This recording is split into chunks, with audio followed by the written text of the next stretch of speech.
KP classes dedicated to excellence. Hello, all the students who are preparing for CUET 2026 examination. That means I am going to interact with the students who are in currently in 11th class और वो next year CUET exam को देने वाले हैं. Why we are coming up with this video very soon? देखो इसका जो answer है, क्यों हम ये वीडियो इतना जल्दी आपके सामने लेकर के आ रहे हैं, क्योंकि आपको पता होगा जो हमारा CUET एग्ज़ाम है वो अब बहुत ज़्यादा स्टूडेंट्स उसमें आ चुके हैं.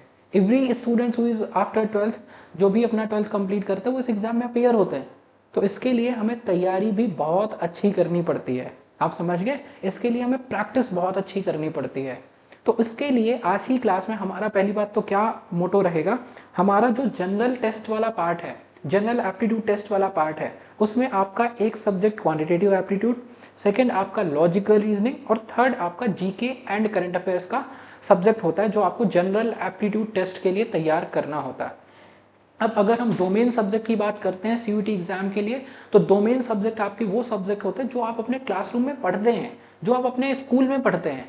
लेकिन जब हम जनरल टेस्ट की बात करते हैं जिसमें हमारा क्यूए आता है, जिसमें हमारा एलआर आता है, जिसमें हमारा जीके एंड करंट अफेयर्स आता है, ये वो सब्जेक्ट होते हैं जहां पर हम सबसे ज़्यादा लैग करते हैं. क्यों? क्योंकि हमारी इनकी प्रैक्टिस नहीं होती. अगर हम क्यूए की बात करते हैं, एलआर की बात करते हैं, इसमें बहुत सारे कॉन्सेप्ट होते हैं, इसमें बहुत सारे टॉपिक्स होते हैं जिनको हमें कंप्लीट करना होता है और उनकी बहुत ज़्यादा प्रैक्टिस लगती है. क्योंकि अगर आप सीखना चाहते हो, सीखना एक टाइम टेकिंग प्रोसेस है, उसको प्रैक्टिस करना ताकि हमारी स्पीड बन सके, ताकि हम कैलकुलेशन सीख सके, it takes a lot of time. तो उसके लिए we are coming up with this video जिसमें हम आज की क्लास में आपका लॉजिकल रीजनिंग के लिए क्या पैटर्न होना चाहिए, क्या स्ट्रैटेजी है, किस तरीके से हमें इस पार्ट को टैकल करना है, वो सीखने वाले हैं. और उसके बाद आज की क्लास में हम आपका डायरेक्शन एंड डिस्टेंस, जो हमारा लॉजिकल रीजनिंग का एक चैप्टर है, उसको कंप्लीट करेंगे, उसको समझेंगे. लेकिन उससे पहले all the students who are going to prepare for this exam, आपको एक चीज़ ध्यान से समझनी है. मैथ आप कैसे भी पढ़ सकते हो, क्यूए आप कैसे भी पढ़ सकते हो, लॉजिकल आप कैसे भी पढ़ सकते हो, लेकिन ये एग्ज़ाम वैसा नहीं है कि हम कैसे भी पढ़ के गए और हमारा सिलेक्शन हो गया. क्योंकि एग्ज़ाम का जो टाइमिंग है ना, हमारे पास 60 मिनट का टाइम है और 50 क्वेश्चन करने हैं. 10 मिनट आपके इधर उधर में चले जाते हैं, मतलब एक क्वेश्चन के लिए हमारे पास 1 मिनट का टाइम है. दैट मीन्स हमें सही टेक्निक से क्वेश्चन को करना है, हमें इस तरीके से क्वेश्चन को करना है ताकि हम बिना बिना टेंशन लिए, बिना कैलकुलेशन में फंसते हुए, बिना किसी कॉन्सेप्ट में फंसते हुए क्वेश्चन का आंसर कर पाए, पूरा कॉन्फिडेंस के साथ आंसर कर पाए.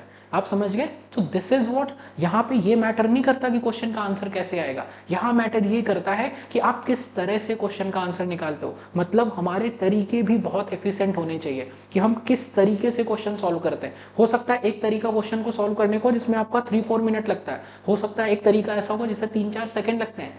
तो आपको ये भी सीखना है भाई इस एग्जाम के लिए कि हमारी जो मैथमेटिकल रीजनिंग है, जो हमारी कैलकुलेशन है, वो बहुत फास्ट होनी चाहिए, बहुत एफिशिएंट होनी चाहिए. तो हमारे जो पढ़ने के स्कूल वाले पैटर्न होते हैं वो यहाँ पर नहीं चलते. स्कूल वाले पैटर्न में हमारे पास बहुत टाइम होता है, बहुत लिमिटेड क्वेश्चन होते हैं, हो सकता है ऑप्शन भी दिए जाते होंगे, इतने 5 क्वेश्चन में आपको 3 करने हैं. लेकिन यहाँ वैसा नहीं होता, पहले होता था. अब आपको 1 आवर का टाइम है, 1 आवर में आपका 10 मिनट तो ऐसे ही निकाल दो.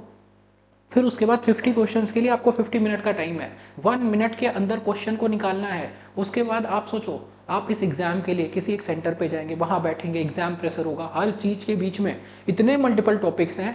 तो जब तक हमारी बहुत अच्छी प्रैक्टिस नहीं होती, it becomes very difficult to score good marks in this part. तो उसके लिए ये आपका लॉजिकल रीजनिंग वाला पार्ट है जिसको हम गैट में पढ़ते हैं, जनरल एप्टीट्यूड टेस्ट में. ऑन एन एवरेज हमारे 17 to 20 के बीच में हमारे क्वेश्चंस हैं जो हमारे लॉजिकल रीजनिंग वाले पार्ट से आते हैं. मार्किंग अगेन आपकी +5 और -1 की रहती है इसमें, और जो इसका वेटेज है ये हमने ऑलरेडी देख लिया. ये हमारा वेटेज वाला पार्ट है कि अगर आप जनरल एप्टीट्यूड में अच्छा स्कोर करना चाहते हैं, on each and every year we get around on an average हमारे 15 to 17, समटाइम 17 to 20, ये कुछ नंबर ऑफ क्वेश्चन है जो हमें प्रीवियस ईयर्स में देखने को मिलते हैं, जो हमारे लॉजिकल रीजनिंग वाले पार्ट में आते हैं. अब जैसे पैटर्न की अगर मैंने आपसे बात करी, तो यहाँ पर जो आपका पैटर्न है वो +5 और हमारी -1 की मार्किंग होती है, और जो हमारा वेटेज है वो 17 to 20 मार्क्स का होता है. जैसे +5 -1 क्या होता है ना, जैसे मान लो हमने कोई कॉन्सेप्ट कर लिया और कॉन्सेप्ट कर लिया, हमारा आंसर गलत आ गया, हम काउंट करते हैं +1 लेकिन हो जाता है -1, डिफरेंस हमारा 6 नंबर का आता है स्कोर कार्ड. और 6 नंबर किसी कॉम्पिटिटिव एग्जाम में बहुत बड़ा वेटेज होता है। आप जब इस फील्ड में उतरोगे तो आपको ये बात समझ आएगी। चलिए, ये हमारा वेटेज हो गया। अब समझते हैं हमें लॉजिकल रीजनिंग में कौन कौन से टॉपिक्स हैं जिनकी तैयारी करनी है। देखो, वन बाय वन रीड करेंगे, फिर उसके बाद मैं आपको समझाऊंगा डायरेक्शन एंड डिस्टेंस कितने तरीकों से हम पढ़ सकते हैं, कौन सा इसको करने का मोस्ट एफिशिएंट तरीका है, डायरेक्शन एंड डिस्टेंस। फिर उसके बाद आपका ब्लड रिलेशन करना है, आपको कोडिंग डिकोडिंग करना है, सीक्वेंस सीरीज करना है, क्लॉक एंड कैलेंडर करना है, डाइस करना है, ऑर्डर रैंकिंग करना है। ये सारे वो सब्जेक्ट हैं जिनसे over the period of time each and every year we are getting question in this CUET exam. आपका डायरेक्शन हो गया, ब्लड रिलेशन हो गया, कोडिंग डिकोडिंग हो गया, सीक्वेंस सीरीज हो गया, ऑर्डर रैंकिंग हो गया, अरेंजमेंट्स हो गए। अरेंजमेंट्स की जब मैं बात करता हूँ, ये कहने के लिए एक चैप्टर है। यहाँ पे आपका लीनियर सेटिंग अरेंजमेंट आता है, सर्कुलर सेटिंग अरेंजमेंट आता है, उसके बाद facing inwards outwards, there are so many other things जो हमें इन चैप्टर्स में करनी होती है। तो इसके लिए हमें बहुत प्रैक्टिस लगती है। अब जैसे मैंने आपसे पजल्स की बात करी, पजल्स में आपकी डे बेस्ड पजल होती है, मंथ बेस्ड पजल होती है, मतलब जो टाइम पे बेस्ड पजल होती है, फ्लोर बेस्ड पजल होती है, क्यूब बेस्ड पजल होती है। तो आपकी पजल्स भी बहुत टाइप की होती है जिनको हमें कंप्लीट करना होता है। फिर उसके बाद आपका क्यूब्स एंड डाइस ये चैप्टर करना होता है, इनइक्वालिटीज हो गया, मशीन इनपुट आउटपुट हो गया, सिलॉग हो गया। फिर उसके बाद अगर मैं आपसे बात करूँ वेन डायग्राम हो गया। तो ये तो हो गए हमारे एनालिटिकल रीजनिंग वाले पार्ट कि हमें इसमें क्या क्या टॉपिक्स हैं जिनको कंप्लीट करना है। उसके बाद इसका सेकेंड पार्ट होता है जिसमें हमारा क्रिटिकल रीजनिंग है, जिसमें हमारा statement conclusion, statement argument, statement assumption and course of action, ये सारे चैप्टर्स हैं जो हमें किसमें करने होते हैं, जो सारे हमें क्रिटिकल रीजनिंग वाले पार्ट में कंप्लीट करने होते हैं। So this is only an overview of all the concept that we need to do, that we need to complete to clear this exam, जो हमें इस एग्जाम में मिलने वाला है। उसके बाद ये आपका जो पूरा का पूरा पार्ट है, जिसको मैंने यहाँ थर्ड पार्ट में रखा है, इसको हम बोलते हैं स्पेशल एप्टीट्यूड। तो आपकी जब हम रीजनिंग की बात करते हैं, रीजनिंग को भी हमने 3 पार्ट्स में डिवाइड कर दिया। एक हो गई हमारी एनालिटिकल रीजनिंग, दूसरी हो गई हमारी क्रिटिकल रीजनिंग, और जो तीसरी हमारी रीजनिंग हो गई, ये क्या हो गई, इसको हम बोलते हैं स्पेशल रीजनिंग। ये क्या है, स्पेशल एप्टीट्यूड, स्पेशल एप्टीट्यूड, जिसमें हमारे क्वेश्चन किस पे आते हैं, जिसमें हमारे जो क्वेश्चन है वो आपके काउंटिंग ऑफ फिगर हो गया, mirror image, water image, cutting, folding, rotation, figure series, इन सब चीज़ों से हमें क्वेश्चंस हैं जो ये थर्ड पार्ट में देखने को मिलते हैं। तो जब, और उसके बाद हमने फोर्थ टॉपिक रखा हुआ मिसलेनियस, कि जो कुछ भी टॉपिक्स रह गए उनको हमें इस पार्ट में करना होता है। अब सोचो, ये 25 टॉपिक्स को करने के लिए अगर आप एक दिन में एक टॉपिक करते हो 25 डेज लगेंगे। एक दिन में क्या हम एक टॉपिक कर सकते हैं, क्योंकि इसके अंदर बहुत सारे सब टॉपिक्स भी हैं। और उसके बाद उनकी प्रैक्टिस क्वेश्चन, एक टॉपिक किया उस पर एटलीस्ट हम 75 टू 80 क्वेश्चन प्रैक्टिस करते हैं। फिर हमने एक टॉपिक किया उस पर 75 टू 80 क्वेश्चन प्रैक्टिस करेंगे। सो this is what, this is a very long process. अगर आप पहले से स्टार्ट करते हो तो आपके लिए क्या है, आपके लिए एग्जाम को क्लियर करना बहुत बहुत बहुत आसान हो जाता है। चलिए, ये हो गया हमारा एक सिलेबस का ओवरव्यू कि हमें इस एग्जाम की तैयारी करने के लिए लॉजिकल रीजनिंग वाले पार्ट में कौन कौन से टॉपिक्स हैं जिनको हमें करना है, जिनको हमें तैयार करना है। अब उसके बाद आज की क्लास में हम आपका डायरेक्शन एंड डिस्टेंस को बहुत डिटेल में समझ रहे होंगे कि इसमें हमारे कितने टाइप के क्वेश्चन आते हैं, क्या क्वेश्चन आते हैं, और उन सभी क्वेश्चन की तैयारी हमें किस तरीके से करनी है। अच्छा, चलिए पहले हम समझते हैं हमारा जो डायरेक्शन एंड डिस्टेंस है उसमें हमें तैयारी किस तरीके से करनी है और क्या क्या तैयारी का हमारा हिस्सा होना चाहिए। अब जैसे अगर मैं डायरेक्शन एंड डिस्टेंस की बात करता हूँ तो इसमें जो पहला क्वेश्चन आता है वो हमारा डायरेक्शन पे बेस्ड होता है। मतलब जैसे मान लो क्वेश्चन कैसा आएगा, there is a man who is standing facing the north direction, he takes a left turn, then he takes a right turn, and then he again takes a left turn, then he again takes a right turn. What direction is he facing now? What is the final position with respect to initial position?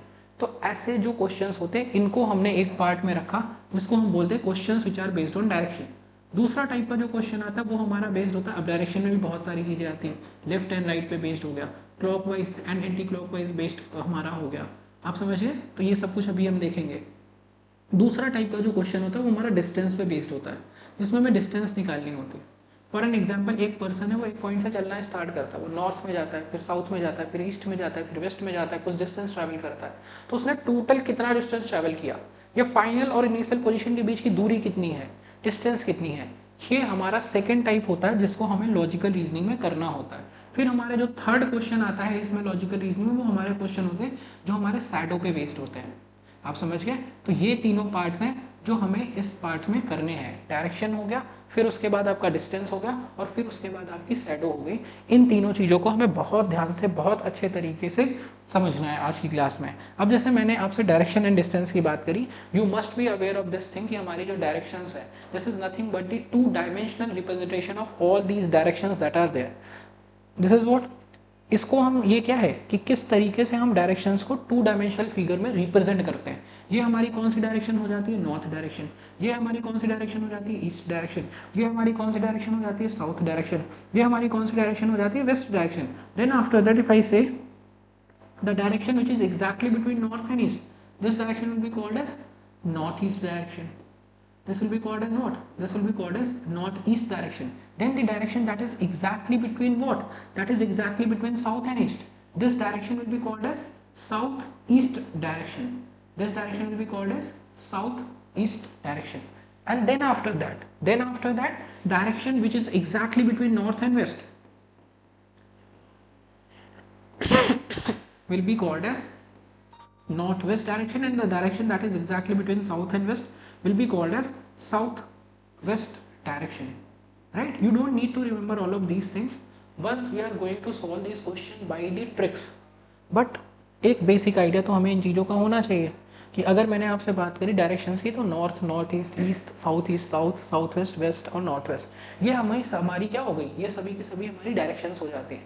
उसके बाद अगर मैं आपसे बात करूं angles की, हमें angle देखना होता है, हमें एंगल समझना होता है। जैसे क्वेश्चन कैसे आता है कि एक मैन है, वो नॉर्थ डायरेक्शन को फेस करता है, फिर वो 90 डिग्री राइट हो जाता है, फिर वो 180 डिग्री राइट हो जाता है, फिर वो 30 डिग्री लेफ्ट टर्न होता है। तो ऐसे क्वेश्चंस को हमें सीखना है, समझना है।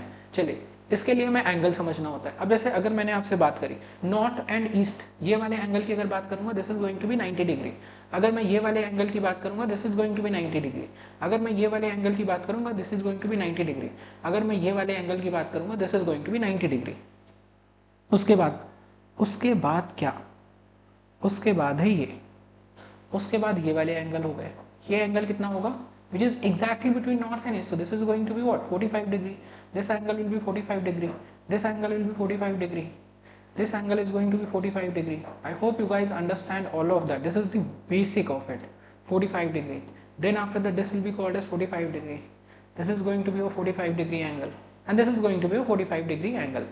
तो ये सभी क्या हो गए, ये एंगल्स हो गए। इनको हम कैसे यूज करेंगे वो अभी आप आगे सीखेंगे क्वेश्चन से, जब हम क्वेश्चंस बना रहे होंगे। लेकिन अभी के स्टेज पे हमें ये समझना है कि किस तरीके से हम ये वाले क्वेश्चंस को सॉल्व करके कैसे इनको बनाते हैं। अब ये हो गया हमारा north east, east, south, south west, west and north west. अब उसके बाद हमें समझना है, समटाइम्स क्वेश्चन में आपको ऐसा दिया जाता है, there is a man who turns 180 degree in the clockwise direction, who turns 270 degree in the clockwise direction। तो अब हमें ये भी सीखना है कि हमारा clockwise direction क्या होगा और हमारा एंटी clockwise direction क्या होगा with respect to all these directions। तो अगर देखो clockwise direction की हम बात करेंगे, तो clockwise direction क्या होती है, जैसी हमारी क्लॉक की हैंड्स की मूवमेंट होती है, वो मूवमेंट की जो डायरेक्शन होती है उसको हम क्या बोलते हैं, तो ये हमारी क्या हो गई, ये हमारी हो जाती है, इस डायरेक्शन को हम बोलते हैं clockwise direction. Sometimes it is denoted by CW। This is called as what, this is called as clockwise direction, this is called as clockwise direction. उसके बाद अगर हम बात करें, जो हमारी घड़ी है, जो हमारी वॉच है, उसके ऑपोजिट डायरेक्शन की अगर हम बात करें, वो क्या होती है, वो हमारी एंटी क्लॉकवाइज डायरेक्शन हो जाती है। This is called as ACW, anti clockwise direction. Question में यूज करेंगे, आपको और बेहतर तरीके से बात समझ आएगी। तो जब हमने पहले डायरेक्शन की बात करी, तो ये आपका डायरेक्शन का टू डायमेंशनल रिप्रेजेंटेशन हो जाता है। उसके बाद हमें एंगल समझना होता है, एंगल आपका 90 degree, 45 degree and then after that 90 degree, all of that we have already done. Then after that what is your clockwise and what is your anti clockwise, ये हमने समझ लिया। अब आपको एक चीज और समझनी है, what is left and right with respect to all these directions. जब मैं आपसे बात करता हूँ, कोई एक पर्सन है वो नॉर्थ डायरेक्शन फेस करता है, he takes a left turn, he takes a right turn, he goes straight and takes a left turn, he goes straight and takes a right turn, he turns clockwise anti clockwise, वो हमने कर लिया। Clockwise क्या होगा, anti clockwise क्या होगा, angles क्या होते हैं, we have done all of that. लेकिन उसके बाद हमें लेफ्ट और राइट का भी डिस्कशन करना होता है कि जो हमारा लेफ्ट एंड राइट होता है with respect to all this direction. अब क्या पॉसिबिलिटी हो सकती है, there is a man who is standing facing the north direction, can be a possibility, and then he goes left or right, right? These are the cases। कोई person है north को face करता है, कोई person है south direction को face करता है, कोई पर्सन है जो ईस्ट डायरेक्शन को फेस करता है और कोई पर्सन है जो वेस्ट डायरेक्शन को फेस करता है, and we need to find out what is going to be left and right with respect to all these directions that are there. जो हमारी सभी की सभी डायरेक्शंस होती हैं उसके रिस्पेक्ट में हमारा लेफ्ट एंड राइट क्या होगा, हमें वो सीखना है। अब जैसे अगर आपसे मैं ये बात करूँ तो यहाँ पे अगर कोई मैन लेफ्ट डायरेक्शन मतलब नॉर्थ फेस करता है, उसका लेफ्ट ये होगा और उसका राइट ये वाली डायरेक्शन हो जाएगी, राइट। अब अगर मान लो सेम पर्सन को मैं उठा के उल्टा कर दूं कि भाई तुम उधर देख रहे हो, उधर मत देखो, इधर देखो, तो आपका क्या होगा, आप ध्यान से आपको दिखेगा। अगर मैं इसको उठा के ऐसे कर दूं तो क्या लेफ्ट उधर चला जाएगा, राइट इधर आ जाएगा, ठीक बात है। तो ये क्या है, जब भी जो पर्सन नॉर्थ फेस कर रहा था उसका लेफ्ट ये है, उसका राइट ये है। अब उल्टा हो गया, लेफ्ट उधर चला गया और राइट इधर आ गया। ये कब का केस है, ये हमारी राइट डायरेक्शन हो गई। ये कब का केस है, ये हमारा केस बन जाता है जब कोई पर्सन नॉर्थ फेस कर रहा है, और ये हमारा केस बन जाता है जब कोई पर्सन क्या है, साउथ फेस कर रहा है। और उसके बाद when there is a man who is facing the east direction, I hope this is clearly visible on the screen. जब कोई पर्सन क्या है, जब कोई पर्सन हमारी डायरेक्शन को फेस करता है जो ईस्ट है, तो यहाँ पे आपका लेफ्ट क्या होता है, हमारा ये लेफ्ट हो जाता है और ये राइट हो जाता है। और अगर मैं इसको उठा के ऐसे कर दूँ, भाई उधर मत देखो इधर देखो दोनों, तो उसका वो अपना लेफ्ट लेके मुड़ जाएगा, ये लेफ्ट इधर आ जाएगा और राइट इधर आ जाएगा, right. So these are the concept. अब ये हमने डायरेक्शन की बात कर ली। डायरेक्शन पे बेस्ड क्वेश्चन को सॉल्व करने के लिए हमें क्या क्या कॉन्सेप्ट हैं जो आने चाहिए, तो जिसमें हमने पहले आपसे डिस्कस किया कि हमारे जो एंगल्स होते हैं उनको हमें समझना होता है। फिर उसके बाद हमने डिस्कस किया हमारी जो डायरेक्शंस होती हैं उनको समझना होता है, क्लॉकवाइज समझना होता है, एंटी क्लॉकवाइज समझना होता है, लेफ्ट समझना होता है, राइट समझना होता है। इनको क्वेश्चन में जब हम यूज़ करेंगे 70-75 क्वेश्चन सॉल्व करेंगे, हमारा ये जो कॉन्सेप्ट है एकदम क्रिस्टल क्लियर हो जाता है, एकदम बहते हुए पानी की तरह रास्ता बना लेता है। चलिए, ये हो गया हमारा left and right with respect to all these directions that are there. जितनी भी हमारी डायरेक्शंस होती हैं उनका ये एक ओवरव्यू हो गया है। अब उसके बाद जब हम बात करते हैं डिस्टेंस की, डिस्टेंस आपको समझना है। डिस्टेंस निकालने के लिए आई होप आपने एक थ्योरम का नाम सुना होगा जिसको हम बोलते हैं पाइथागोरस थ्योरम। अब पाइथागोरस थ्योरम क्या होती है, जैसे मान लो हमारा एक राइट एंगल ट्राइंगल है, आप समझ गए। तो यहाँ पे आपको क्या होता है, ये हमारा जो साइड होता है इसको हम बोलते हैं हाइपोटेनस, और उसके बाद अगर हमारी ये वाली साइड है इसको हम बोलते हैं बेस। ये डिपेंड करता है, बेस और परपेंडिकुलर क्या होगा, डिपेंड्स ऑन दी एंगल। अगर मैं ये एंगल की बात करूंगा थीटा, तो ये परपेंडिकुलर ये बेस है। अगर मैं ये थीटा की बात करूंगा ये परपेंडिकुलर ये बेस हो जाएगा। तो इट चेंज। तो हाइपोटेनस ये हो गया, ये परपेंडिकुलर हो गया, और ये हमारा क्या हो गया, बेस हो गया। तो इसके बीच में एक रिलेशन है जो हमें सीखना है। आप में से बहुत से स्टूडेंट हैं, सब आपने ऑलरेडी कर रखा है, बस आपको ये रिवाइज करना है। अगर मान लो मैंने परपेंडिकुलर को P से डिनोट करा, इसको मैंने H से डिनोट करा, बेस को मैंने B से डिनोट करा, so what Pythagoras theorem says, hypotenuse square is equal to base square plus perpendicular square. तो ये तरीका है जो बहुत सारे मेजॉरिटी ऑफ द क्वेश्चन में हम यूज करते हैं। बहुत जगह हो सकता है हमारी ट्रिग्नोमेट्री का कॉन्सेप्ट यूज हो जाए, बहुत जगह हो सकता है कि कुछ और कॉन्सेप्ट है, ज्योमेट्री का कोई कॉन्सेप्ट यूज हो जाए, लेकिन मेजॉरिटी ऑफ द केसेस में जो हमारे एग्जाम में, जो हमारे CUT एग्जाम में क्वेश्चन आते हैं वहाँ ज्योमेट्री का कॉन्सेप्ट नहीं आता, ट्रिग्नोमेट्री का कॉन्सेप्ट बहुत रेयर आता है। लेकिन जो मोस्टली क्वेश्चन सॉल्व होते हैं 95% 90 to 95% क्वेश्चन हमारे इसी पे बेस्ड होते हैं, पाइथागोरस थ्योरम को यूज करके बन जाते हैं। अब जैसे क्वेश्चन कैसे आता है डिस्टेंस पे अभी समझते हैं, उसके बाद हम 1 by 1 सभी टाइप के क्वेश्चन करेंगे। There is a man who is standing facing the north direction, he goes 3 kilometre in the north direction, then he takes a right turn and goes 4 kilometre. Now they will be asking कि बताओ distance क्या है, क्या distance है उसकी initial और final position में। तो हम ये थोड़ी बोलेंगे 3 और 4 आंसर हो गया, ये उसकी इनिशियल पोजीशन है, ये उसकी फाइनल पोजीशन है, इसके बीच में क्या डिस्टेंस है। अब there is a man who was going 3 kilometre in the north, फिर वो राइट टर्न होता है, राइट टर्न मतलब 90 degree right, 90 degree right turn होता है। तो आपको ये दिख गया, ये क्या बन गया, ये आपका, अगर ये हमारा एंगल है ये 90 डिग्री, इसके सामने क्या बन गई, हाइपोटेनस। हाइपोटेनस हमें निकालना है, क्या होगा ये 3 स्क्वायर प्लस 4 स्क्वायर। तो ये क्या है आपका, ये 9 आ जाएगा और ये 16 आ जाएगा। आप देखोगे 25 आ गया आपका हाइपोटेनस स्क्वायर। तो हमारा हाइपोटेनस कितना आ जाएगा, +5, प्लस माइनस 5 होगा, लेकिन हाइट हमारी क्या है, हाइपोटेनस हमारा क्या है, ये माइनस थोड़ी हो सकता है, 5 होगा। तो यहाँ से हमें एक चीज़ ध्यान से समझनी है कि ये पाइथागोरस थ्योरम का यूज कहाँ पे करना है और किस तरीके से करना है। एक बार अगर आपने बहुत अच्छे तरीके से कर लिया आपको ये याद हो जाएंगे। जो 3, 4, 5 है ये क्या है, पाइथागोरियन ट्रिपलेट होते हैं। अगर 6, 8, 10 की बात करूँ ये क्या है, ये हमारे पाइथागोरस ट्रिपलेट्स होते हैं। ऐसे ही ढेर सारे ट्रिपलेट्स हैं जिनके बारे में हम पहले से ही हमें पता होता है, तो हमारे लिए आंसर और स्पीड से निकालना बहुत आसान हो जाता है, बहुत सिंपल हो जाता है। तो ये हमारा डायरेक्शन और डिस्टेंस का पूरा डिस्कशन है। क्वेश्चंस पर अभी हम आएंगे, पहले हम कॉन्सेप्ट को क्लियर कर रहे हैं। आपको पहले ध्यान से समझना है, पहले हम पूरा कॉन्सेप्ट सीखते हैं, उसके बाद हम क्वेश्चन में प्रैक्टिस करते हैं, तो हमारा पूरा कॉन्सेप्ट फिर से रिवाइज होता है। और फिर उसके बाद जब आप अपने एंड पे क्वेश्चन सॉल्व करते हैं तो आपका कॉन्सेप्ट बिल्कुल रॉक सॉलिड हो जाता है। फिर आपके जो डाउट्स आते हैं उनको हम क्लासरूम में करते हैं, तो उससे आपको कॉन्सेप्चुअल क्लैरिटी बहुत बेहतर तरीके से आती है। चलिए, ये हमारी डिस्टेंस की बात हो गई। अब हम बात करते हैं शैडो वाले क्वेश्चन पे। अब आपको ध्यान से समझना है, यहाँ पे आपके 3 केसेस होते हैं, या तो सन, या तो मॉर्निंग टाइम होगा। क्वेश्चन में कई बार आपको मॉर्निंग टाइम दिया जाता है। तो मॉर्निंग वाले केस में क्या है, जैसे मान लो अगर सन मॉर्निंग में क्या होगा, आपको पता है sun will be in the east direction. अगर ये मॉर्निंग वाला टाइम है, हमारा सन ईस्ट डायरेक्शन में होगा।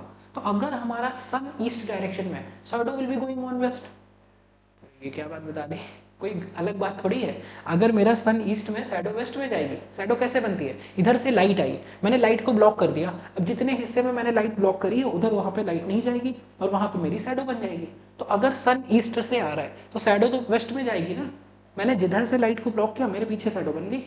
तो अगर मान लो ये क्या हो सकता है, अब ये 2D में हम समझ लेते हैं। जैसे मान लो सनलाइट इधर से आई, there is a man who is standing facing the north direction. अब इसने इधर से लाइट को ब्लॉक किया, शैडो किधर गई, शैडो किधर गई उसके, शैडो उसके लेफ्ट में गई। क्या ये बात समझ आती है?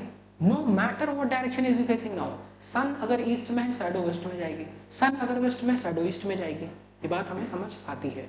चलो, तो अब जैसा मान लो कोई एक पर्सन है, वो नॉर्थ डायरेक्शन को फेस कर रहा है, इधर से लाइट है, उसने ब्लॉक करा, शैडो उसके लेफ्ट में चली गई। यही अगर पर्सन साउथ को फेस करता, तब भी शैडो वेस्ट में जाती, लेकिन तभी इसका राइट होता।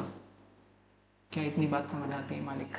देखो ध्यान से, हमने क्या बोला, sun sun is rising in the east, it is a morning time. आपको नहीं दिया जाएगा सन ईस्ट में है या वेस्ट में है, दे will be giving a time 8 in the morning, या मॉर्निंग टाइम आपको दिया गया। तो क्या है, सन आपका यहाँ पे है, लाइट इधर से ही ब्लॉक किया, शैडो चली गई लेफ्ट में, लाइट इधर से है, मैंने इसको ब्लॉक किया, शैडो चली गई राइट में, depending on what direction I am facing now. तो मेरे लेफ्ट में शैडो जाएगी या मेरे राइट में शैडो जाएगी, ये डिपेंड करता है कि इस पर what direction I am facing, north and south. तो ये हमारा मॉर्निंग वाला केस हो जाता है। मॉर्निंग में ऐसा होता है, राइट। उसके बाद अगर मैं आपसे इवनिंग की बात करूं, इवनिंग में क्या केस होता है, इवनिंग में हमारा सन कहाँ पर होगा। चलो उससे पहले आफ्टरनून की बात करते हैं। आफ्टरनून सन आपके सर के ऊपर है भाई, आपके सर के ऊपर सन है, शैडो कहाँ जाएगी, आपके सर ने आपकी शैडो ब्लॉक करी, आपका जो सर है उसने आपकी शैडो को ब्लॉक करा, शैडो आपकी पैरों के नीचे गई, शैडो आपके पैरों के नीचे, शैडो नहीं बनेगी। आफ्टरनून में क्या है, शैडो नहीं बनती है। तो अगर आपका कई बार ऐसा क्वेश्चन आता है 12 in the noon where will shadow go, shadow will go underneath, shadow में नहीं दिखेगी भाई, शैडो नहीं बनेगी। तो ये हो गया हमारा क्या, ये हमारा एग्जाम्पल हो गया जब सन क्या है। चलिए इसको मैं इरेज कर देता हूँ।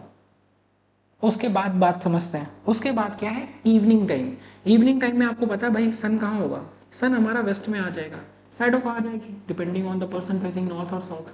अगर पर्सन नॉर्थ फेस कर रहा है, अगर पर्सन साउथ फेस कर रहा है, अगर पर्सन नॉर्थ फेस कर रहा है, साउथ फेस कर रहा है, उससे फर्क नहीं पड़ता। सन अगर हमारा वेस्ट में, शैडो हमारी ईस्ट में जाएगी, शैडो हमारी इधर बनेगी, शैडो हमारी इधर बनेगी। जब पर्सन नॉर्थ फेस करेगा शैडो उसके राइट में जाएगी, जब पर्सन साउथ फेस करेगा शैडो उसके लेफ्ट में जाएगी। क्या ये बात समझ आती है? क्या ये बात हमें समझ आती है? क्या हम इसको रिवाइंड कर सकते हैं? कर सकते हैं। आप वीडियो को वापस देख सकते हो, देख सकते हो। कोई पर्सन अगर हमारा ये क्या है, इवनिंग टाइम है, सन हमारा कहाँ पर है, वेस्ट में है, शैडो कहाँ जाएगी, ईस्ट में जाएगी। तो जब पर्सन नॉर्थ फेस करेगा शैडो किधर होगी, राइट होगी। जब पर्सन साउथ फेस करेगा शैडो किधर होगी, लेफ्ट होगी। तो ये हो गया हमारा क्या, ये हमारा हो गया कॉन्सेप्ट शैडो वाला, जो हमें सीखना होता है, समझना होता है। ये हो गया हमारा कॉन्सेप्ट शैडो वाला। चलिए, ये हो गई हमारी बात नॉर्थ को लेकर के। तो ये हमारे टाइप के क्वेश्चन हो गए जिनको हम समझते हैं। अब उसके बाद इसका लास्ट एक टाइप है, उसके बाद मैं आपके क्वेश्चंस पर आ जाऊंगा, ताकि हमारा जो कॉन्सेप्ट है और क्रिस्टल क्लियर तरीके से हमें समझ आ जाए, हम उसको सीख जाए और हम उससे क्वेश्चन बनाना स्टार्ट कर दें। राइट। आप एक चीज़, आपको कॉन्सेप्ट कितना समझ आया है, आप एक काम करिएगा, अगर आपने ये वीडियो देखा है, आप उसके बाद इसको इम्प्लीमेंट करके आप क्वेश्चन सॉल्व करना। आप देखना आप कितने क्वेश्चन बना पाते हैं, उससे आपको क्लैरिटी आएगी। लेकिन अभी तक हमने हमने क्वेश्चन सॉल्व करने का तरीका नहीं सीखा है, हमने केवल कॉन्सेप्ट सीखा है। आप समझ गए? तरीका जब हम सीखेंगे तब आपको ये चीज़ें करनी है। अब इसमें देखो कई बार ऐसा होता है, जैसे बोल दो क्वेश्चन ऐसा आता है, north is called as north east,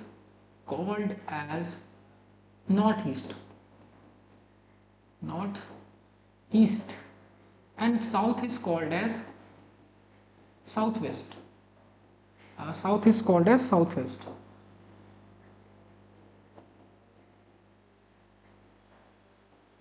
कई बार ऐसे क्वेश्चन आते हैं, ठीक है?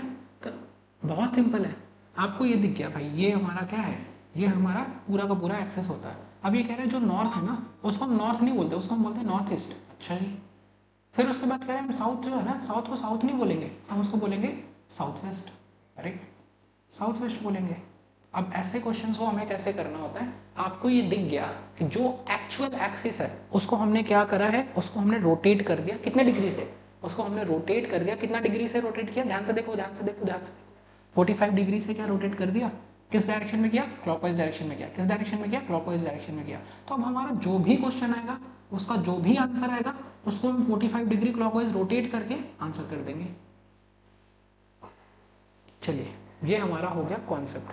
अब हम समझते हैं हमें क्वेश्चन कैसे करना होता है, कैसे हम इन कॉन्सेप्ट को यूज़ करेंगे। क्या हम हर एक क्वेश्चन में ये डायग्राम बनाने जाएंगे? हाँ जी, डायग्राम बनाने जाएंगे, लेकिन अगर डायग्राम बनाने जाएंगे गलती भी हो सकती है, टाइम भी ज़्यादा लग सकता है।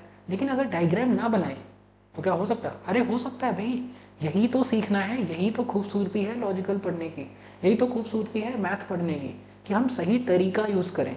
आप समझ गए? अगर हम सही तरीका यूज नहीं करते हम कैलकुलेशन में फंस जाते हैं। अरे भाई ये तो कैलकुलेशन ही नहीं बन रही। आपको क्या पता है कि कैलकुलेशन हो सकता है करनी ना पड़े? आपको क्या पता है ऑप्शन देख के हमारा आंसर करेक्ट हो जाए? आपको क्या पता है कि हो सकता है डिजिटल सम करके हमारा आंसर आ जाए, हो सकता है आपका यूनिट डिजिट देख के आंसर आ जाए।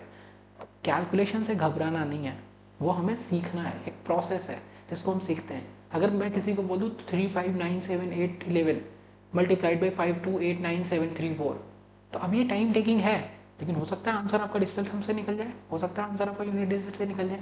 वो चीज़ें ये हैं जो अभी आपको नहीं पता है, सीखनी है, समझनी है। टफ नहीं है, बहुत आसान है, बहुत सिंपल है, कैलकुलेशन आपकी खत्म हो जाती है। चलिए वो सब हम बाद में सीखेंगे, ये हमारे हो गए क्वेश्चन। अब देखो जो पहला टाइप का क्वेश्चन आता है, there is a man who is standing facing the north direction. ध्यान से समझना, there is a man who is standing facing the north direction. Question कैसे आता है, there is a man who is standing facing the north direction, then after that he takes a left turn, and then he takes a left turn, and then he takes a right turn, and then he takes a left turn, and then he takes a right turn and right.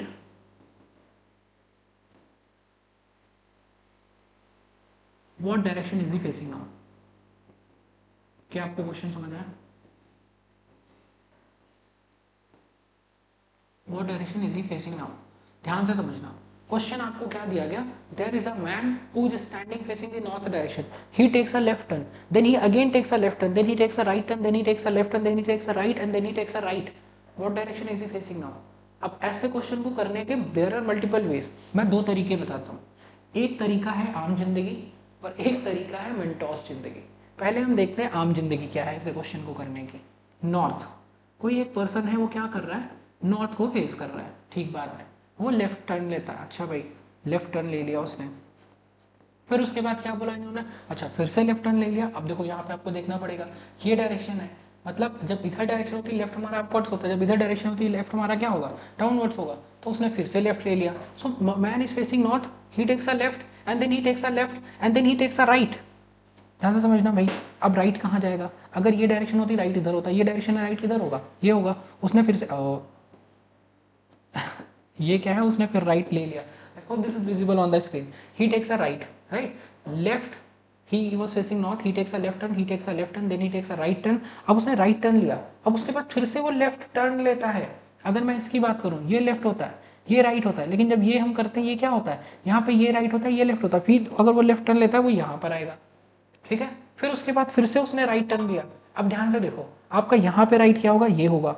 फिर उसके बाद again he takes a right turn, again जब हमारा ये आया उसने right turn लिया। अगर मैं उससे राइट टर्न की बात करूँ, यहाँ पे आपको दिख जाएगा राइट क्या होगा, क्या ये वाला डायरेक्शन होगा। अब ध्यान से देखो क्वेश्चन आपका क्या आया, पहले सबसे पहले एक चीज़ ध्यान रखनी है, सबसे पहले आपने घबराना नहीं है, घबराना नहीं है सबसे पहले। ये एक तरीका है जो आम जिंदगी है, अभी हम मेंटोस जिंदगी पे आएंगे। अब सोचो ये कितना टाइम टेकिंग रहा हमारे लिए।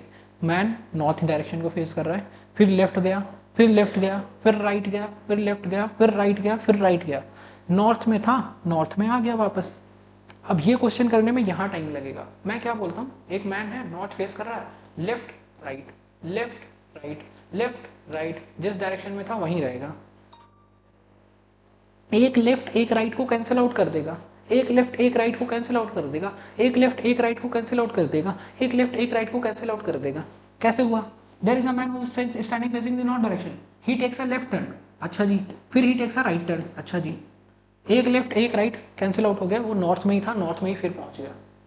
जब आप एक लेफ्ट लेते हो एक राइट लेते हो, आप पुनः उसी डायरेक्शन में आ जाते हो, you come on the exact same direction. पहले भी ईस्ट में जा रहे थे, अब भी ईस्ट में जा रहे हो, इधर से मुड़े फिर पहुंच गए, समझ गए? तो ये क्या है? ये पढ़ने के तरीके हैं, ये पढ़ने के तरीके हैं। एग्जामिनर आपसे बोलेगा अच्छा there is a man facing north direction, left turn right turn, फिर लेफ्ट फिर लेफ्ट फिर राइट फिर राइट फिर लेफ्ट लेफ्ट लेफ्ट फिर राइट राइट राइट फिर राइट।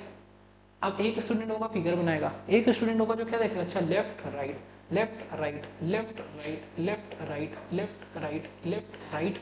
तो नॉर्थ फेस कर रहा था, एक राइट बच गया तो उसने राइट लिया, ये डायरेक्शन आ गई उसकी, ईस्ट फेस कर रहा है, ईस्ट फेस कर रहा है। तो लॉजिकल रीजनिंग में मैटर ये नहीं करता कि हम कैसे पढ़ते हैं। पढ़ने के लिए कोई भी पढ़ा सकता है, पढ़ने के लिए कोई भी तरीका यूज किया जा सकता है, पढ़ने के लिए कोई भी कैलकुलेशन की जा सकती है, लेकिन क्या उससे हमारा प्रॉब्लम सॉल्व होता है? क्या उससे हम एफिशिएंटली आंसर निकाल पाते हैं? अगर निकाल पाते हैं गो हेड विद इट, लेकिन हमें ये देखना है कि कितने आसान तरीके से चीज़ें हम कर सकते हैं। समझ गए? ये हमारा क्वेश्चन हो गया लेफ्ट राइट पे। दूसरा क्वेश्चन करते हैं, there is a man who is standing facing the north direction, he turns 90 degree clockwise, then after that he turns 120 for an example, then after that 135 anti-clockwise, 45 clockwise, then after that 90 anti-clockwise, then after that 45 clockwise, then after that 45 clockwise, not clockwise, anti-clockwise, right? अब ध्यान से देखना question क्या दिया कि there is a man who is standing facing north direction, he turns 90 degree clockwise, then 135 anti clockwise, then 45 clockwise, then 90 degree anti clockwise, then 45 clockwise, then 45 degree anti clockwise. तो जब भी ऐसे क्वेश्चन आएंगे, एक student होगा उसको clockwise घुमाएगा, फिर एंटी क्लॉकवाइज घुमाएगा, फिर क्लॉकवाइज घुमाएगा, फिर एंटी क्लॉकवाइज, फिर क्लॉकवाइज, फिर एंटी क्लॉकवाइज, और अगर किसी भी स्टेप में गलती हो गई आंसर नहीं आएगा, करेक्ट आंसर नहीं आएगा। लेकिन अगर मैं बोलूं 90 क्लॉकवाइज 90 एंटी क्लॉकवाइज को कैंसिल कर दिया हमने, 45 क्लॉकवाइज विल मेक 90 क्लॉकवाइज, और 90 क्लॉकवाइज को हमने इससे अगर कैंसिल आउट कर दे तो 90 क्लॉकवाइज कैंसिल हो गया, कितना बचा? 45 एंटी क्लॉकवाइज, और 45 एंटी क्लॉकवाइज बन गया 90 एंटी क्लॉकवाइज। 90 एंटी क्लॉकवाइज हमारा क्या आ गया? There is a man who is standing facing in north direction, ये क्लॉकवाइज है, ये एंटी क्लॉकवाइज है, 90 clockwise you are suppose to go like this, वो 90 क्लॉकवाइज टर्न हो गया, 90 एंटी क्लॉकवाइज वो टर्न हो गया, चला गया इधर, नॉर्थ जा रहा था बेचारा वेस्ट में चला गया आपके इन चक्करों में। आप सोचो क्या ये एफिशिएंट तरीका है क्वेश्चन को करने का? अरे भाई बताइए आप, क्या आप सीख पाए? क्या आप ये बात समझ पाए? Do let me know in the comment box. क्या ये तरीके से क्वेश्चन करना आसान है, या एक वो तरीका कि हम पहले क्लॉकवाइज जाए, फिर एंटी क्लॉकवाइज जाए, फिर क्लॉकवाइज जाए, फिर एंटी क्लॉकवाइज जाए, फिर क्लॉकवाइज जाए, फिर लेफ्ट देखें राइट देखें, लेफ्ट देखें राइट देखें, एक्सीडेंट हो जाएगा इतना करने में। हम क्या करते हैं, हम पहले दिमाग लगाते हैं, ये नहीं भागना शुरू कर दिया, अच्छा ये बोला क्या भागने लग गए, कैसे भागना है ये तो सीख लो। समझ गए आप? ये भागने का तरीका है, ऐसे भागते हैं, पहले डिसाइड कर लिया कि जाना कहाँ है, ऐसे ऐसे ये जगह ये 90 एंटी क्लॉकवाइज बज गया, घुमा दिया आंसर आ गया। ये हमारे क्वेश्चन हो गए क्लॉकवाइज और एंटी क्लॉकवाइज पे, ठीक है? अब देखो दूसरा तरीका हमें सीखना है, जैसे मान लो लेफ्ट राइट हमने सीख लिया, कई बार ऐसा क्वेश्चन आता है there is a man who is standing facing the north direction, वो नॉर्थ डायरेक्शन में जा रहा है। ये हर क्वेश्चन नॉर्थ से क्यों स्टार्ट होता है? कहीं से भी स्टार्ट हो सकता है, अभी हम सीख रहे हैं, आप समझ गए? और एक क्लास में सीख पाना समझ पाना, एक क्लास में हमारी फाउंडेशन बनती है, हम समझते हैं टॉपिक है क्या, आप समझ गए। इसके बाद ऐसा नहीं हो सकता कि ये एक क्लास में पूरा हो जाए, इसके लिए 4-5 घंटे की क्लास लगेगी, तब जाके हमारे पूरे कॉन्सेप्ट होंगे। और हमारे पास यूट्यूब में इतना मतलब एक लिमिटेशन हो जाता है कि कितना कितना कंटेंट, कितना रिकॉर्डिंग है, स्टूडियो फ्री ना होना, बहुत मल्टीपल क्लासेस। बट स्टिल हम कोशिश ये करते हैं कि हम सभी स्टूडेंट तक पहुंच पाए, हम सभी तक अपने पढ़ाने के तरीके पहुंचा पाएँ, ताकि और ज़्यादा स्टूडेंट्स को इसका बेनिफिट मिले। चलिए, अब there is a man who is standing facing the north direction. अब वहाँ पर दिया गया वो नॉर्थ में 10 मीटर जाता है, ध्यान से समझना, वो नॉर्थ में 10 मीटर जाता है, फिर उसके बाद वो राइट टर्न लेता है और उसके बाद वो 5 मीटर जाता है, फिर उसके बाद वो क्या करता है, फिर उसके बाद वो राइट टर्न लेता है और 10 मीटर जाता है, और फिर उसके बाद वो क्या करता है, वो लेफ्ट टर्न लेता है और फिर 5 मीटर जाता है, और फिर उसके बाद वो क्या करता है, एक बार और लेफ्ट टर्न लेता है और वो अगेन 10 मीटर जाता है, राइट। और फिर उसके बाद अगेन वो क्या करता है, वो राइट टर्न लेता है, राइट, और फिर वो क्या करता है, फिर वो 5 मीटर जाता है, और फिर उसके बाद वो लेफ्ट टर्न लेता है, और उसके बाद नहीं, फिर वो राइट टर्न लेता है ना, ये राइट टर्न लेता है और फिर वो 10 मीटर आता है। क्वेश्चन ध्यान से देखो, एक तरीका है ये तो क्वेश्चन मैंने बनाया कि there is a man who is standing facing in north direction, he takes a right turn and he goes 5 meter, then he takes a what, then again he takes a right turn and goes 10 meter, then after that he takes a left turn and he goes 5 meter, then after that he goes left and goes 10 meter, and then after that again he turns right 5 meter, and then after that he turns right and 10 meter. There are two types of question that we do get from this part, what direction he facing now and then after that. अब देखो ऐसे question को करने का एक तरीका तो ये फिगर बना लो, एक तरीका है ये फिगर बना लो, आंसर आ जाएगा। फिगर बनाना टाइम टेकिंग हो सकता है। हम क्या करते हैं, नॉर्थ ईस्ट NESW, आपको ये लिखना है।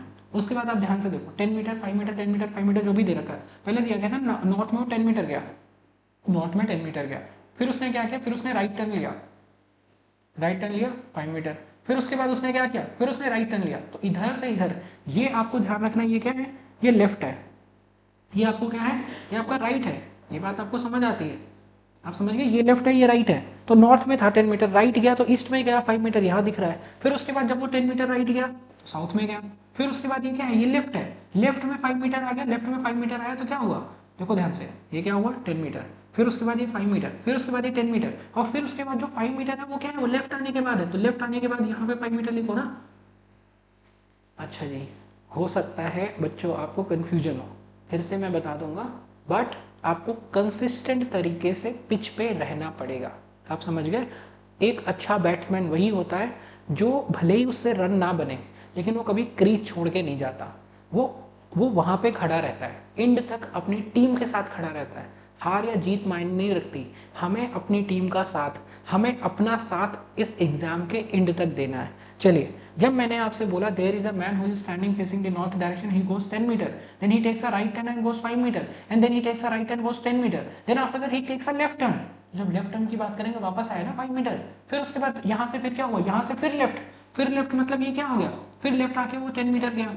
फिर उसके बाद हमें क्या करना है, फिर उसने राइट टर्न लिया, फिर उसने राइट टर्न लिया तो ये 5 मीटर हो गया, और फिर उसके बाद उसने क्या किया, फिर उसके बाद उसने क्या किया, राइट टर्न लिया और 10 मीटर, राइट टर्न लिया और 10 मीटर, तो ये ऐसा हो गया। अब ध्यान से समझना कैसे हम ये क्वेश्चंस को करते हैं, यहाँ से कितने टाइप के क्वेश्चन हैं जो हम बना सकते हैं, जो हम सीख सकते हैं, समझ सकते हैं। अगर ना समझ आए, थोड़ा पेशेंस रखना, आपको सारी बात समझ आएगी। नॉर्थ ईस्ट साउथ वेस्ट कैसे हम ये वाले क्वेश्चन आपसे बनाते हैं, जैसे आपको ये दिया गया एक तरीका, ये डायग्राम बना लिया, ईस्ट वेस्ट लेफ्ट, ये कर लिया, एक तरीका है। दूसरा क्या है, नॉर्थ ईस्ट साउथ वेस्ट लिखा, मैन नॉर्थ में जाता है 10 मीटर, फिर राइट जाता है, राइट राइट राइट उधर, लेफ्ट लेफ्ट लेफ्ट इधर, जहाँ तक पहुँचे वहाँ से लेफ्ट तो यहाँ रख दिया, यहाँ से वहाँ राइट रख दिया, ये कर दिया हमने।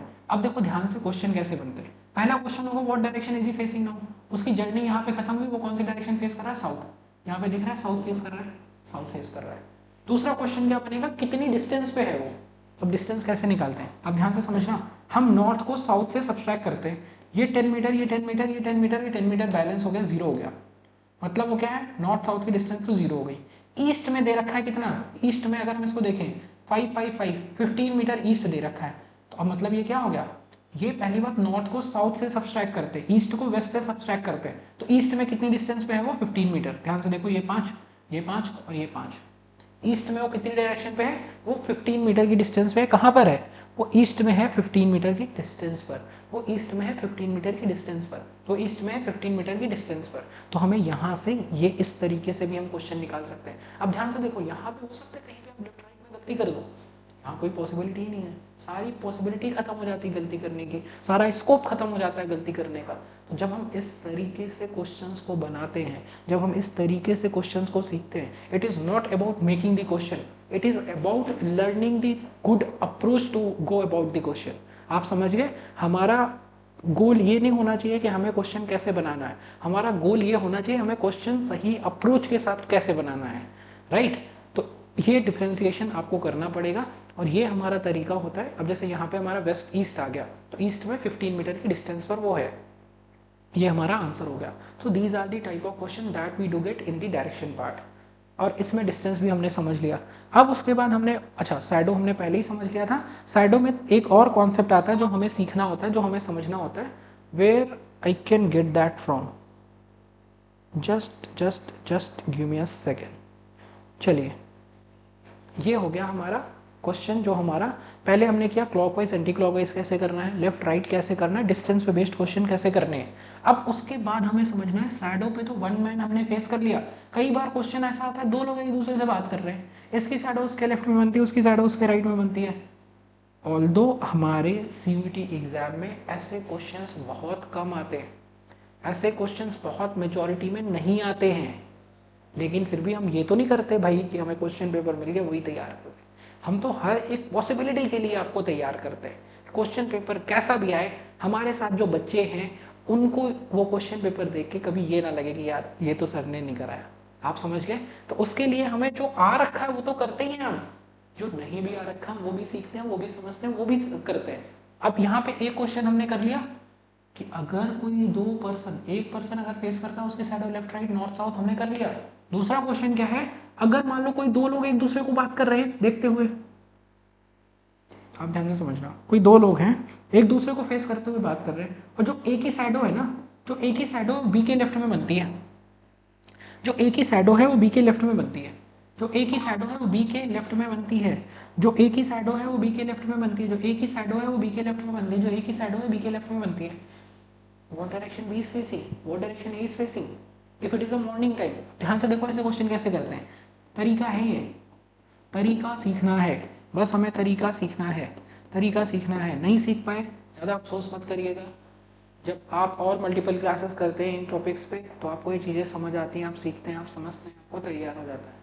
चलिए, अब अगर ये मॉर्निंग टाइम है, मैंने इवनिंग क्यों बना दिया भाई, एक एक करके समझते हैं। Morning time, sun is in the east direction, जो शैडो है किसकी, एक ही शैडो बी के लेफ्ट में बनती है, बी के लेफ्ट में बनती है ना, तो बी कौन से डायरेक्शन फेस करेगा, बी के लेफ्ट में बनती है। सन का लेफ्ट क्या है, अब ध्यान से देखो, सन का लेफ्ट नॉर्थ है, तो मतलब बी नॉर्थ फेस कर रहा है, और अगर बी नॉर्थ फेस कर रहा है, ए उससे बात कर रहा है, तो ए साउथ फेस कर रहा है। अरे क्या बता दिया, इतनी जल्दी खत्म हो गया, इतना बड़ा तो टॉपिक था, इतना ही था, इतना ही है। तरीका सीखना है। मैंने क्या बोला, एक ही शैडो बी के लेफ्ट में बनती है, एक ही शैडो बी के लेफ्ट में बनती है, तो बी कौन सी डायरेक्शन फेस कर रहा है, ध्यान से सुनना, एक ही शैडो बनती है लेकिन बी के लेफ्ट में, तो बी कौन सी डायरेक्शन फेस करेगा, जो सन का लेफ्ट है, सन का लेफ्ट हो गया नॉर्थ, सन यहाँ पे है ना ईस्ट वाला टाइम, तो ये इसका लेफ्ट हो गया, ये इसका राइट हो गया। अगर यहाँ पे ये आता एक ही शैडो बी के राइट में बनती है, तो बी क्या फेस करता, सन का राइट फेस करता, साउथ फेस करता। अगर ये साउथ फेस कर रहा है, ए नॉर्थ फेस करेगा। क्यों? क्योंकि वो एक दूसरे को देखते हुए बात कर रहे हैं। तो अगर मैं नॉर्थ फेस कर रहा हूँ, आप साउथ फेस करोगे, तभी तो एक दूसरे के ऑपोजिट बात करेंगे। ये हो गया मॉर्निंग वाला केस, ये हो गया मॉर्निंग वाला केस। नहीं समझ आया, दो तीन बार रिवाइंड करके देखना, दो तीन बार रिवाइंड करके देखना। अरे बहुत तरीके ऐसे क्वेश्चन करने के, एक RRR LLL वाला क्वेश्चन टाइप है, लेकिन हम आपको क्या है, 4-5 टाइप्स हैं इन क्वेश्चन को बनाने के। हम आपसे वो टाइप बताते हैं जिससे आपके सारे क्वेश्चन बन जाए, जिससे आप एग्जाम में अच्छा स्कोर ले आए, वो भी कम टाइम में। समझ गए? तो अब ये हो गया मॉर्निंग वाला टाइप। दूसरा समझते हैं, दूसरा एग्जाम्पल लेते हैं, आपको बहुत अच्छे तरीके से बात समझ आएगी। मैंने क्या बोला, there is a man who is standing facing the, ओहो गलत बोल दिया, ये इवनिंग टाइम है, सन हमारा कहाँ पर है, सन हमारा वेस्ट में है। अब ध्यान से समझना, अब आपको पता है सन का लेफ्ट क्या होगा, क्या सन का लेफ्ट ये हो जाएगा, अरे हाँ हो जाएगा भाई, इधर था तो इधर लेफ्ट था ऊपर, अब यहाँ पे लेफ्ट नीचे, राइट ऊपर। क्या दिया गया, एक ही साइड बी के लेफ्ट में बनती है, एक ही शैडो बी के लेफ्ट में बनती है, तो बी का लेफ्ट क्या है, बी का लेफ्ट बी के लेफ्ट में बनती है, तो बी कौन सी डायरेक्शन फेस करेगा, जो सन का लेफ्ट है, सन का लेफ्ट क्या है, साउथ, तो बी अगर साउथ फेस कर रहा है तो ए नॉर्थ फेस करेगा। अरे भाई हो गया, अरे भाई हो गया क्या, देखो क्या, फिर से बताते हैं, फिर से बताते हैं। और मैं चाहता हूँ जो कॉन्फिडेंस, मैं जिस कॉन्फिडेंस से आपको पढ़ा रहा हूँ कि ये इतना टॉपिक है, मैं चाहता हूँ ये कॉन्फिडेंस आप में आए, जब आप क्वेश्चन करते हैं मेरे से कहीं ज़्यादा कॉन्फिडेंस आप में आए। इसीलिए हम क्या करते हैं, हर बार हमारी कोशिश ये होती है कि हम और बेहतर आपको बना पाए, हम और बेहतर तरीके से आपको सिखा पाए, हम आपसे और बेहतर क्वेश्चन बना पाए, ताकि आप में हमसे ज़्यादा कॉन्फिडेंस आए, ताकि आप ये चीज़ें और बहुत अच्छे तरीके से इसको सीख पाए। सन का राइट, सन का लेफ्ट, ये हमने नोट कर लिया। ए के शैडो बी के राइट में बनती है, बी के राइट में बनती है, तो बी का राइट क्या होगा, जो सन का राइट होगा। बी कौन सी डायरेक्शन फेस करेगा, जो सन का राइट। ए की शैडो बी के राइट में बनती है, बी के राइट में, जैसे भी हमने कहा बी के लेफ्ट में, बी के लेफ्ट में बनती है तो बी कौन सी फेस करेगा, जो सन का लेफ्ट है। तो बी के राइट में बनती है तो बी कौन सी डायरेक्शन फेस करेगा, जो सन का राइट है। तो सन का राइट क्या है, लेफ्ट है, मतलब बी लेफ्ट फेस करेगा। क्या इसका लेफ्ट फेस करेगा, मतलब नॉर्थ फेस करेगा, और अगर बी नॉर्थ फेस करेगा तो A has to face south, and that is how we get the answer. चलिए, अब मैंने अपनी तरफ से आपको शैडो पढ़ा दिया, डायरेक्शन पढ़ा दिया, डिस्टेंस पढ़ा दिया, और उसके बाद आपका शैडो में किस टाइप का क्वेश्चन होता है वो मैंने आपको बता दिया। This is just a demo video. This is just a explanatory video how we cover all these topics in our CUET 2026 curriculum batch. All right. अगर कोई भी ऐसा कॉन्सेप्ट है जो आपको नहीं समझ आया, do let us know in the comment box. अगर कोई भी ऐसा कॉन्सेप्ट होगा, कुछ भी ऐसा नया होगा जो आप सीखना चाहते हैं, समझना चाहते हैं, we will update and we will make a new video on it.